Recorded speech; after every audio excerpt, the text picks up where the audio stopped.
আল্লাহ বলছে, বান্দা শোনো, রিজিকের জন্য, ভাত মাছ চাল ডালের জন্য, দুনিয়া চলবার জন্য তোমাদের কারো সাহায্য সহযোগিতা, বাবার দাদার বড় ভাই কারো সাহায্য আমি আল্লাহ চাই না। শোনো, আমি একাই সকলকে রিজিক দেব। আমি আছি বান্দা, আমি আছি।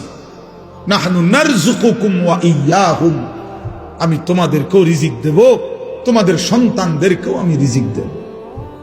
তবু আল্লাহ বলছে, বান্দা সন্তান নষ্ট করে দিও না। ওয়ালা তাকতুলু আওলাদাকুম খাশিয়াতা ইমলাকিন, অভাবের ভয়ে, দারিদ্রতার ভয়ে মাদ্রাসাত পড়াইলে কি হইব, হুজুর হইলে কি হইব, না হুজুর হইলে কি হইব, মানে হুজুর হইলে চিড়া খাইব পানি দিয়ে ভিজাইয়া, আর হুজুর না হলে ভাত খাইব বালতিত করে, বেশি করে ভাত খাইব। আর হুজুররা শুধু চিড়া খায় 3 বেলা।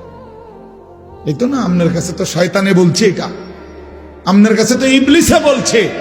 আল্লাহর কোরআন শিখাইলে, মাদ্রাসায় পড়াইলে ভবিষ্যতে কি হইব, না ভবিষ্যতে বাকি মানুষে সব ভাত খায়, আর হুজুর সব ভবিষ্যতে বড় হইয়া চিড়া খায়। শুধু আমরা মাদ্রাসার ছাত্র সব চিড়া খায়, আমরা বসে বসে শুধু চিড়া খাই, ভাত কেবল আপনারাই খান। হ্যাঁ, ধোকা দিছে শয়তান, শয়তান ধোকা দিছে। কোরআনে আছে স্পষ্ট, আশ-শাইতানু ইয়াইদুকুমুল ফাকরা। আল্লাহ বলছে, শয়তান তোমাদেরকে প্রতিনিয়ত অভাবের, দারিদ্রতার ভয় দেখায়। শয়তান এটা বলে কলজার ভিতরে, আশ-শাইতানু ইয়াইদুকুমুল ফাকরা। অথচ আল্লাহ তাআলা বলেন, খাজানা আমার কাছে, আমি দেব বান্দা। এজন্য রাত গভীরে আমি বলতে চাই, প্রিয় বন্ধু আমার, প্রিয় বাপ আমার, নষ্ট হইও না, চরিত্রহীন হইও না দোস্ত, নওজোয়ান সাথীরা, ছেলেরা আমার, নষ্ট হইও না, চরিত্রহীন হইও না তোমরা। বাবা, তোমরা আখলাক শিখো, সেজদা করো। বাপ, রমজান সামনে, মাহে রমজান সামনে, আরেকবার ঘুরে দাঁড়াও, আরেকবার আল্লাহর সাথে বুঝাপড়া করো। মাওলা, অনেক বড় ভুল করে ফেলেছি, এবারের রমজান পর্যন্ত হায়াত দেন। রমজানের আপনারে 1 মাসে গুনাহ ছেড়ে দিয়ে 1 মাসেই আপনারে রাজি করে দেন। বলো ইনশাআল্লাহ, বলো নওজোয়ান ইনশাআল্লাহ। 1 মাসে আল্লাহকে রাজি করবা, 1 মাসে গুনাহ ছেড়ে দাও। নারী, ছবি, মদ, জুয়া, অশ্লীলতা, বেহায়াপনা বন্ধু ছেড়ে দাও। 5 ওয়াক্ত নামাজ জামাতে পড়ো, ফজরের নামাজ কষ্ট করে পড়ো। ইবাদত কষ্ট করেই করতে হয়, কষ্টের ফল মিষ্টিই হয়। ইবাদত কষ্ট করেই করতে হবে। শয়তান তোমাকে উঠতে দিতে চাইবে না, তুমি শয়তানকে পিছনে ফেলেই ফজরের নামাজে উঠতে হবে। এজন্য রমজান আমাদের সামনে, আল্লাহ পাক ওয়াদা দিছে, বান্দা লাআল্লাকুম তাত্তাকুন, আমি ওয়াদা দিলাম, ইয়া আইয়ুহাল্লাযীনা আমানু, হে ঈমানদারগণ, কুতিবা আলাইকুমুস সিয়াম কামা কুতিবা আলাল্লাযীনা মিন ক্বাবলিকুম, প্রত্যেক যুগের ঈমানদার উম্মতের মতো আমি আল্লাহ তোমাদের উপরও রমজান রোজা ফরজ করলাম। আল্লাহ বলেন, রোজার মধ্যে অ্যাটম আছে, শক্তি আছে। লাআল্লাকুম তাত্তাকুন, একটা মাস রমজান পালন করিলে, আমার হুকুম পালন করিলে, ইফতার করবা ঠিক মতো, সাহারি খাইবা ঠিক মতো, 20 রাকাত তারাবি পড়বা, 20 ওয়াক্ত নামাজ পড়বা জামাতে ঠিক মতো, জিকির করবা, তেলাওয়াত করবা, শেষ দশকে এতেকাফ করার চেষ্টা করবা, বেজর রাত্রি শেষ দশকে সবে কদর তালাশ করবা। আর একটা রমজান চুরি, ডাকাতি, জিনা, ব্যভিচার, মদ, জুয়া, সুদ, ঘুষ, বেহায়া, হারাম রোজগার সব ছেড়ে দিয়ে একটা মাস আমার হয়ে থাকো বান্দা, আমার কাছে কাছে থাকো, আমার হুকুমের কাছে থাকো। আল্লাহ বলছে, লাআল্লাকুম তাত্তাকুন, 1 মাসে বান্দা আমি আল্লাহ তোমাকে মুত্তাকি বানিয়ে দেব, জান্নাতি বানিয়ে দেব। উইদ্দাত লিল মুত্তাকিন, রব্বুল আলামিন বলে, জান্নাত বানানোই হয়েছে মুত্তাকিদের জন্য। কার জন্য? মুত্তাকিদের জন্য। এজন্য আল্লাহ বলেন, কথা দাও বান্দা, 1 মাস গুনাহ ছেড়ে দিবা, আমিও কথা দিলাম মুত্তাকি বানিয়ে দেব। কথা দাও বান্দা, 1 মাস আমি আল্লাহর হুকুম পালন করবা, আমি ওয়াদা দিলাম তোমারে মুত্তাকি বানিয়ে দেব। আর মুত্তাকি হলেই জান্নাতি, মুত্তাকি হলেই জান্নাতি। ইন্নাল মুত্তাকিনা ফি জান্নাতিন ওয়া উয়ুন, ইন্নাল মুত্তাকিনা ফি যিলালিন ওয়া উয়ুন, ইন্নাল আবরারা লাফি নাঈম, ইযা রাআইতা থাম্মা রাআইতা নাঈমান ওয়া মুলকান কাবীরা। বারবার আল্লাহ বলছে মুত্তাকি তুমি জান্নাতি, মুত্তাকি তুমি জান্নাতের ছায়াতেই থাকবা, মুত্তাকি তুমি আমার ঝর্ণা দ্বারা বেষ্টিত হয়েই থাকবা। আল্লাহ বারবার বলছে বান্দা আমারে সেজদা দিও, আমার কাছ থেকে জান্নাত বুঝে নিও, আমার গোলামি করো। বান্দা তুমি আমার মতো দয়ালু মেহেরবান মালিক, এমন বন্ধু তুমি আর কোথায় পাইবা বান্দা? সাত আসমান ও জমিন গোটা কায়নাত দিয়ে যেই মালিক 24 ঘন্টা আমি তোমাকে লালন পালন করি, এমন মেহেরবান মালিক তুমি কই খুঁজে পাইবা? বলো না যুবক, বলো না বাপ, এমন মালিক আর কোথায় মিলবে? ইয়া আইয়ুহাল ইনসানু মা গাররাকা বিরাব্বিকাল কারীম। আল্লাহ বলে মানুষ আমার মতো দয়ালু মেহেরবান মালিককে কেমনে পারলা ভুলে যেতে? আল্লাহ যদি আমারে ডাক দিয়ে বলে আনিস গত একটা বছর তো আমি তোমাকে লালন পালন করেছি, সেই তুমি 365 দিন একটা বছর কেমনে পারলা একদিনও ফজরের নামাজ না পড়ে থাকতে? বলো না যুবক, একটা বছরে কোনোদিন মনে পড়লো না তোমার উপরে আল্লাহ নামাজ ফরজ করেছে? আহা, হায় হায় হায় নওজোয়ান, তোমার মালিকরে এমন ভোলা কেমনে ভুললা? বানানেওয়ালাকে এভাবে ভুলে গেলা? এক মায়ের 2 বছরের দুধ খাওয়াইছে যে মা, মার স্বপ্ন এই ছিল তোমারে 2টা বছর দুধ পান করাইয়া। মার বুঝি এই স্বপ্ন ছিল যে তুমি 16 বছরে সারাদিন হুদা মোবাইল টিপবার বেডি চাইবা, মা তোমার এই জন্য দুধ পান করাইছিল। মার এই নির্ঘুম রাত, মার 9 মাসের গর্ভে ধারণ, এর বিনিময়ে এই ফিরাইয়া দিলাম মারে। মারে এমন বেইজ্জতি করলা কেন? বাবারে এমন বেইজ্জতি করলা কেন? 16 বছর বাপটা বিদেশ, বেচারার মাথা দিয়া ঘাম বাইয়া বাইয়া পড়ে এক একটা টাকার জন্য। সারা মাসের জমানো টাকা একত্র করে বাড়িতে পাঠায়। আজকে 16 বছর বিদেশ করে, 18 বছর বিদেশ করে। ওই বেচারা তোমার জন্য, স্ত্রী ছেলে মেয়ের জন্য এতটা কষ্ট কোরবানি স্বীকার করে, বিনিময়ে বাপ তুমি সারাদিন শুধু নারী ছবি, বন্ধুদের আড্ডা, আর একটা ওয়াক্ত সেজদা দিবা না। এই জন্যই তোমার বাবার 16 বছরের বিদেশ। আমার দোস্ত, আমার নওজোয়ান, একটা ছেলে হইলেও বুঝছে, একজন হইলে আমার সারব, একজনই বুঝে।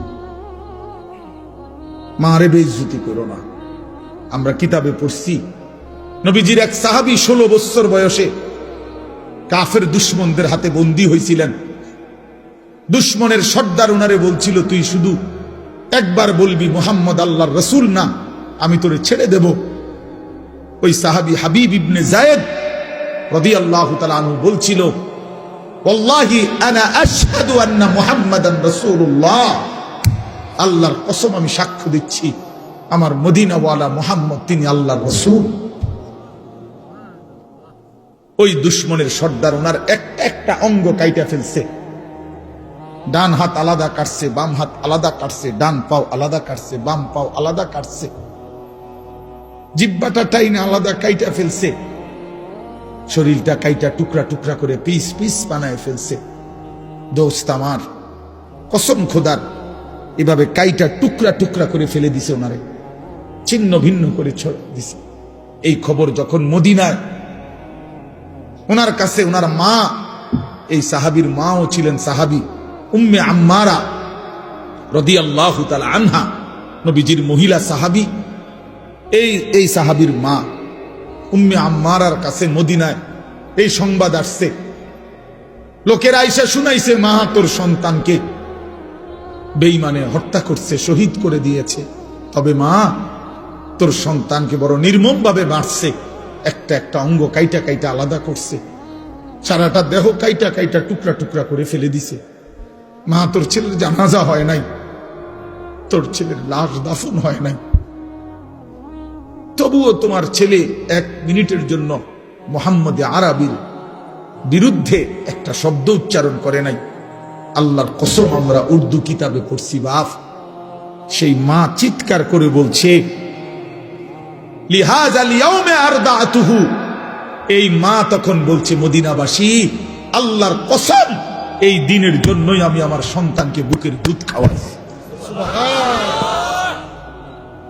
এমন একটা দিনের আশায় আমি আমার সন্তানকে বুকের দুধ খাওয়াইছি। আমার সন্তান আমার দুধের হক আদায় করছে, আমার আল্লাহর জন্য জান দিছে, আমার রাসূলের জন্য জীবন দিছে, শহীদ হয়েছে, রক্ত ঝরিয়েছে। এর চাইতে বড় পাওয়া আমি মায়ের জীবনে আর কি হইতে পারে? আমার দুধের হক আদায় করছে আমার সন্তান। যে তোমার মা কি এমন দুধ পান করায় নাই? বলো ভাইয়া। তাইলে নওজোয়ান আজকে এখন সিদ্ধান্ত নাও, এখন আজ রাত বলো, রাতের 12:30 বাজে, অন্ধকার রাত, মধ্যরাত পার হয়ে গেছে। এই মুহূর্তে মহান আল্লাহ পাক রব্বুল আলামিন অর্ধরাতের পরে প্রথম আসমানে নেমে এসে বান্দাকে তালাশ করে খুঁজে, আর আল্লাহকে আল্লাহ ডেকে বলে আলা মিন মুস্তাগফিরিন ফাগফির লাহু, আয় না বান্দা মাফ চা আমার কাছে, আমি এখনই মাফ করে দেব। এজন্য নওজোয়ান বুঝে শুনে ঠান্ডা মাথায়, আবেগে না, বরং আল্লাহকে সাক্ষী রেখে 30 বছরের নিচে, আমি অনুরোধ করছি 30 বছরের ঊর্ধ্বে যারা, তারা না, 30 বছরের নিচে যাদের বয়স, তোমরা ছেলেরা, নওজোয়ানরা, আমার উস্তাদ এখানে, আমার মুরব্বীরা এখানে, সবাই রে সাক্ষী রাইখা তোমরা 5 ওয়াক্ত নামাজ, বিশেষ করে ফজরের নামাজ পড়বা।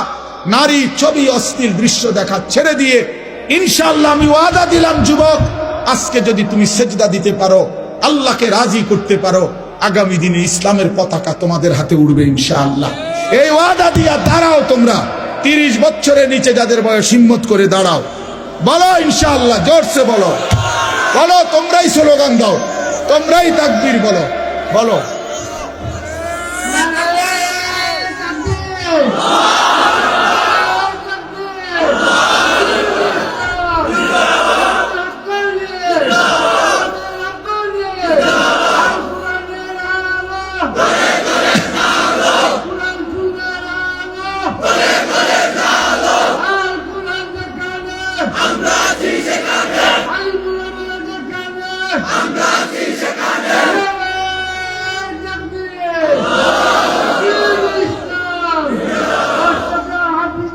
বসো।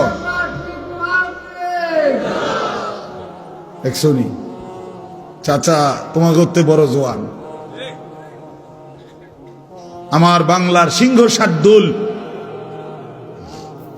আমার বাংলাদেশের সাহসের মিনার আল্লামা মামুনুল হক দামাত বারাকাতুহুমুল আলিয়া একবার বলছিলেন যে আমি বহু 70 বছরের যুবক দেখেছি, আমি বহু 25 বছরের বৃদ্ধ দেখেছি। উনি বলছিলেন এই কথা যে আমার জীবনে আমি বহু 70 বছরের কি দেখেছি, যুবক, অর্থাৎ চেতনায় কি যুবক, আর 24 বছরের বৃদ্ধ, বয়স মাত্র 20-22, শৈল চলে না, কি আজ্ঞায় না ফিচ্ছায়, হ্যাঁ বুঝা যায় না, নাফরমান গুনাহ করতে করতে কোমর নাই, সাফা সুফা ভিতরে ঢুকিয়া অপদার্থ কি আসে না, ফিচ্ছায় না, আজ্ঞায় বুঝা যায় না, হ্যাঁ না, জান চলে না, যাই না, ভাল লাগে না, শৈলে কিচ্ছু না, ওই বেডি চাইয়া শেষ করে লাগছে, যে অসভ্য, যে চরিত্র নষ্ট করে দিছে। হ্যাঁ, এই জন্য জওয়ান, ইনশাআল্লাহ তোমরা হিম্মত করো, আগামীর পৃথিবী ইমানদারের পৃথিবী, ইনশাআল্লাহ আগামীর পৃথিবী, সারা পৃথিবীতে আলহামদুলিল্লাহ ইসলামের বিজয়, সারা বিশ্বে আফগানে কালেমার পতাকা উঠছে, সিরিয়ায় ইমানদারের বিজয় হয়েছে, এই মুহূর্তে ফিলিস্তিনের গাজাতেও ইসরায়েলের ইহুদি কুত্তারা যুদ্ধবিরতি দিয়ে তারা ইসরায়েলে ফিরে গেছে। হ্যাঁ, ইসরায়েলে যুদ্ধ বন্ধ আছে, কার নামাইতে বাধ্য হয়েছে। অতএব পৃথিবীর সব জায়গায় জালেমের মাথা নিচে, মজলুমের মাথা উঁচা হয়ে আছে। এটা প্রমাণ করে ইনশাআল্লাহ আগামীর সময়টা ইসলামের সময়, কোরআনের সময়। সেদিন এখন যদি চরিত্রবান হও, ইনশাআল্লাহ কাজে লাগাও। রমজান কাজে লাগাও। রমজান সামনে, রমজান সামনে। রমজান আমার মুমিনের শ্রেষ্ঠ মাস। রমজান ইমানদারের অপেক্ষার মাস। রমজান মেহনতের মাস। রমজান মানে নিজেকে সাজাইবার মাস। রমজান মাসে আখিরাতের প্রস্তুতি নেওয়ার মাস। অতএব এটা ইনসাফ করো, এটা ইনসাফ করো। রমজানের জন্য প্রস্তুতি নাও। আল্লাহ পাক ওয়াদা দিছে, কামা কুতিবা আলাল্লাযীনা মিন ক্বাবলিকুম লাআল্লাকুম তাত্তাকুন। আল্লাহ বলছেন, বান্দা আমি তোমাকে মুত্তাকি বানিয়ে দেব, এক মাসেই মুত্তাকি। আমি তো এভাবে বলি যে আল্লাহ তাআলা আমাদেরকে ডেকে বলে, ইয়া আইয়ুহাল্লাযীনা আমানু, হে ঈমানদারগণ। তো আল্লাহ তাআলা রমজানের শুরুতে বলে, হে ঈমানদারগণ, তার মানে তোমার ঈমান আমি নিলাম। নারে ডাক দিছে কেন? তো মানে তোমার ঈমানের পাসপোর্ট আমি নিলাম। কুতিবা আলাইকুমুস সিয়ামু কামা কুতিবা আলাল্লাযীনা মিন ক্বাবলিকুম, মানে হলো একটা মাস, রমজানের এই পবিত্র মাসে রোজার হুকুম, আমার বিধান মেনে চলো। একটা মাস কথাটা মানো, গুনাহ ছাড়ো, নেক আমল করো। আল্লাহ বলেন, আমি ওয়াদা দিলাম এক মাসের মাথায় 30 দিন অথবা সর্বোচ্চ 29 দিন, 31 দিন লাগবে না। ওয়াদা দিলাম 31-এ যাবই না আমি আল্লাহ, 30 অথবা 29-এ আমি আল্লাহ লাআল্লাকুম তাত্তাকুন, তোমার ঈমানের পাসপোর্টে তাকওয়ার ভিসা লাগায়। তাইলে পাসপোর্ট এবং ভিসা যখন রেডি, ঈদের দিনে ফ্লাইট। ফ্লাইট কোন দিন? জান্নাতের ফ্লাইট, ঈদের দিনে ফ্লাইট। এজন্য হাদিসে আছে, ঈদের দিন আল্লাহ পাক রব্বুল আলামিন ফেরেশতাদেরকে ডেকে বলে, হে ফেরেশতারা, বলো তো কোন শ্রমিক যদি তার পরিশ্রম পূর্ণ করে তাকে কি পরিমাণ মজুরি দেওয়া উচিত? তখন ফেরেশতারা বলে, মাওলা, তাকে তার পূর্ণ পারিশ্রমিক দেওয়া উচিত, কারণ সে যেহেতু কাজ কি করছে, পূর্ণ করছে। আল্লাহ পাক তখন বলে, ফেরেশতারা, তোমাদেরকে সাক্ষী রেখে বললাম, আমার ইজ্জতের কসম, আমার মর্যাদার কসম, আমার এই বান্দাগুলো আমার রমজানের হক আদায় করছে, আমি তাদেরকে তোমাদের উপস্থিতিতে সাক্ষ্য রেখে আমি আমার এই বান্দাদেরকে মাফ করে দিলাম।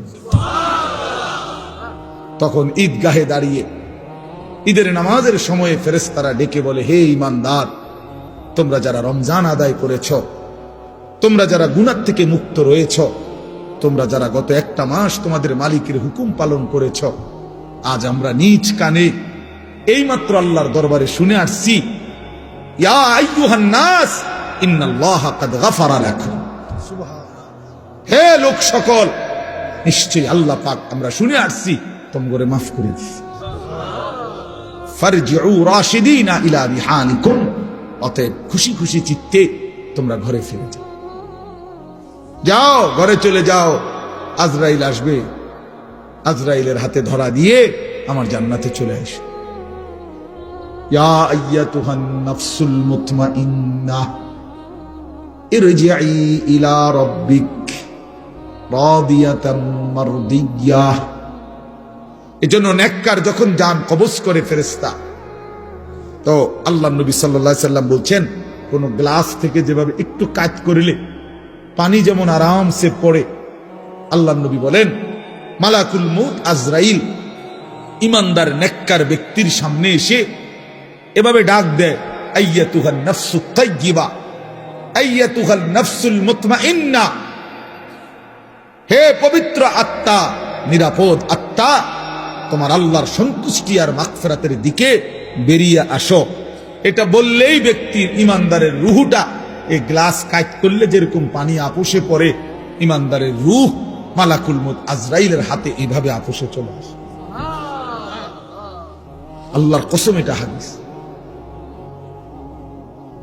আর যখন কোন নাফরমান পাপীর কাছে মালাকুল মউত আজরাইল এসে হাজির হয়, আল্লাহর নবী বলেন আজরাইল তখন আবার তাকে ডেকে বলে, আইয়াতুহান নাফসুল খাবিসা, হে খবিশ আত্মা, উখরুজি ইলা সাখাতিল্লাহ, তোর আল্লাহ নারাজি অসন্তুষ্টির দিকে আয়, বের হ।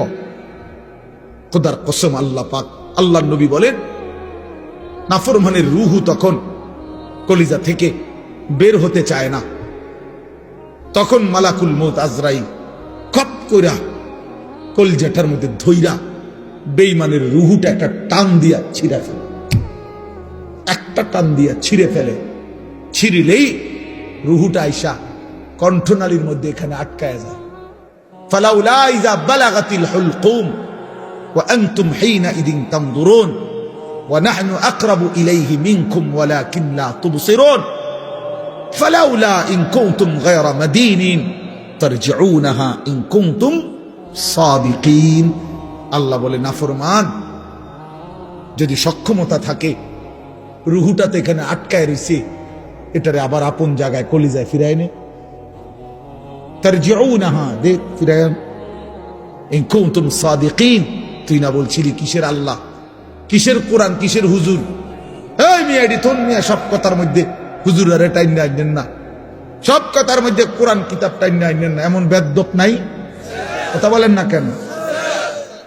এমন বেয়াদব, নিকৃষ্ট বেয়াদব টাঙ্গাইয়া ফিরুন দরকার যে নাফরমান আখেরাত খামখেয়ালি মনে করছো, কবর খামখেয়ালি মনে করছো। তো আল্লাহ তাআলা বলেন এখানে আটকায় থাকে, কাল্লা ইদা বালাগাতিত তারাকি, এ একই অর্থ।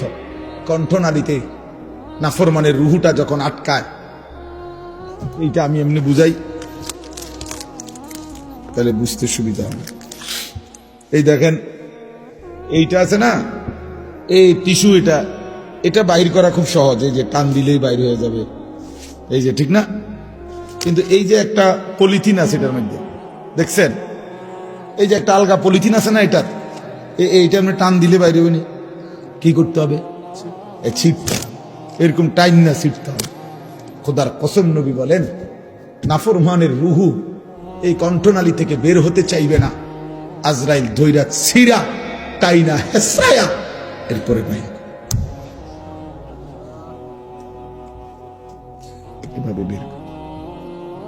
কাল্লা ইযা বালাগাতিত তারাকি وقيل من راق وظن أنه الفراق والتفت الساق بالساق إلى ربك يومئذ المساق فلا صدق ولا صلى ولكن كذب وتولى ثم ذهب إلى أهله يتمطى أولى لك فأولى সুম্মা আউলা লাকা ফাআউলা।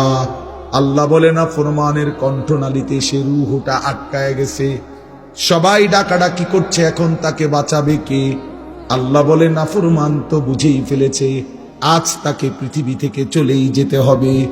আল্লাহ বলেন ভয়ে আতঙ্কে বেঈমান নিজের দুইটা পা মিলায়া রাখছে, এক সুতা নাড়াইতেও পারে না, এমন ভয়ে আছে, এমন আতঙ্কে আছে। ওয়ালতাফাতিস সাকু বিসাক, দুইটা পায়ের গোড়ালি মিলে গেছে, আর সরাইতেও পারে না। ইলা রাব্বিকা ইয়াওমা ইদিনিল মাসাক, আল্লাহ বলেন আজ শুধু আল্লাহর কাছেই ফিরে যেতে হবে, আল্লাহর কাছেই ফিরতে হবে, সে বুঝে ফেলেছে। আল্লাহ বলেন বড় নির্মম মৃত্যু হলো নাফরমানের, বড় মর্মান্তিক মৃত্যু হলো। আজরাইল ছিন্ন ভিন্ন করে রূহটাকে বের করে দিল। এবার আল্লাহ বলেন এমন নির্মম মৃত্যু কেন হলো যুবক? বন্ধু আমার, দোস্ত আমার, শোনো, কারো কণ্ঠনালী থেকে রূহটাকে ছিন্ন ভিন্ন করবে কেন ফেরেশতা আজরাইল? কেন রূহটা স্বাভাবিকভাবে বের হয় নাই?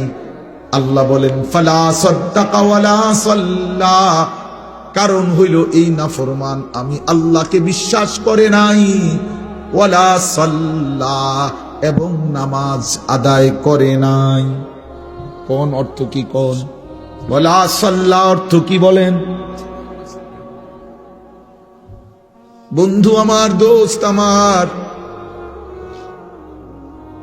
নামাজ পড়ো না যারা বাপ, মনে রাখো বাপ, তোমার কলজা থেকে তোমার রূহটা ছিঁড়া ফেলবে। তুমি মইরা যাইবা বন্ধু, বড় কষ্ট পাইবা। এই পৃথিবীর কেউ তোমারে মনে রাখবে না। তুমি যেদিন মরবা, আমি যেদিন মরব বন্ধু, সেদিনও সূর্য উঠবে, চাঁদ উঠবে, সেদিনও পৃথিবীর কর্মব্যস্ততমা সব থেকে যাবে। স্বার্থপর এই দুনিয়া তোমার জন্য থামবে না, আমার জন্য থামবে না। বড় স্বার্থপর এই দুনিয়া। সামনের সিএনজি অ্যাক্সিডেন্ট করলো, পিছনের সিএনজি থামে না, সাইডি দিয়া জায়গা। তিনটা লাশ পড়ে থাকলেও কেউ থেমে থাকে না। একটা নজর তাকাইয়া আবার যার যে পথে চলে যায়। এরই নাম দুনিয়া। আউলা লাকা ফাউলা সুম্মা আউলা লাকা ফাউলা। আল্লাহ বলে, বান্দা শুনো, এই একবার তো কষ্ট পাইলা, একবার তো জান কবজের সময় কষ্ট পাইলা, এই একবারে কিন্তু শেষ হবে না, বরং 4 বার মোট তুমি আযাব ভোগ করবা, কষ্ট ভোগ করবা। কয়বার বলো না বন্ধু, কয়বার? আউলা লাকা ফাউলা সুম্মা আউলা লাকা ফাউলা, এই 4 বার বলছেন আল্লাহ। তাফসীরের মধ্যে লিখছে, একবার জান কবজের সময় ছিঁড়ে ভিড়ে ফেললো, কষ্ট পাইলা। দ্বিতীয় নম্বরে কবরের আযাবে কষ্ট পাবা। তৃতীয় নম্বরে হাসরের ময়দানে কষ্ট পাবা। চতুর্থ নম্বরে জাহান্নামের আযাবে কষ্ট পাইবা। ইন্নাল মুজরিমিনা ফি আযাবি জাহান্নামা খালিদুন। আল্লাহ বলে, নাফরমান জাহান্নামের আযাবেই থাকবা চিরস্থায়ী। খালিদুন, লক্ষ কোটি বছরেও লা ইউফাত্তারু আনহুম, 1 সেকেন্ডের জন্য জাহান্নামের আযাব বিরতি দেয়া হবে না। ফাতরাত মানে বিরতি। অহুম ফীহি মুবলিসুন। আল্লাহ বলে, জাহান্নামে বিষণ্ণ মলিন বিমর্ষ চেহারা নিয়ে নাফরমান পড়ে থাকবে। কোটি কোটি বছরেও কোনোদিন হাসি ফুটবে না। ওমা যালামনাহুম ওয়ালাকিন কানু হুমুজ যালিমিন। প্রতিটা চিৎকার করবে নাফরমান, আর আল্লাহ ডাক দিয়ে বলবে, বান্দা আমি কিন্তু জুলুম করি নাই, তুমি করেছো নিজের উপরে জুলুম। 1টা বাজে জোহরের আজান হয়েছে, 4:15 বাজে আসরের আজান হয়েছে, 3.25 ঘন্টা সময় ছিল। 10 রাকাত নামাজ পড়তে তো বান্দা 3 ঘন্টা লাগে না। আমি তো সময় দিছিলাম 3 ঘন্টা, কেন সেজদা দিলা না? বলো না বান্দা, জুলুম করলো কে? আমি না তুমি? বলো না নওজোয়ান, কে জুলুম করলো? আমি জুলুম করছি, আমি জুলুম। 5:30 ফজরের আজান দিছে, তো 6:40 দিকে সূর্য উঠছে। আমি তো 1 ঘন্টা সময় দিছিলাম বান্দা। 4 রাকাত ফজরের নামাজ, ফরজের 2 রাকাত সুন্নত, এই 4 রাকাত ফজর পড়তে তো বান্দা 1 ঘন্টা লাগে না বান্দা? আবার ঘুমাইতা, অসুবিধা কি? আমি তো বছরের পর বছর ফজরের নামাজ পড়ে আবার ঘুমাই, কি হয়েছে? অসুবিধা কি? আবার ঘুমাইতা, সমস্যা কি? মাঝখান দিয়ে উঠতা কষ্ট করে। আর এমন তো না তুমি আধা ঘন্টা আগে ঘুমাইছো, তুমি তো 7 ঘন্টা ঘুমাইছো, তুমি তো 6 ঘন্টা ঘুমাইছো। তুমি হিসাব তো লাগাও, 11টা বাজে ঘুমাইছো, এখন ভোর 6টা বাজে ফজরের জামাত, কতক্ষণ হয়েছে হিসাব করো। কথা বোঝেন নাই তো? তুমি 6 ঘন্টা পরে উঠবা না?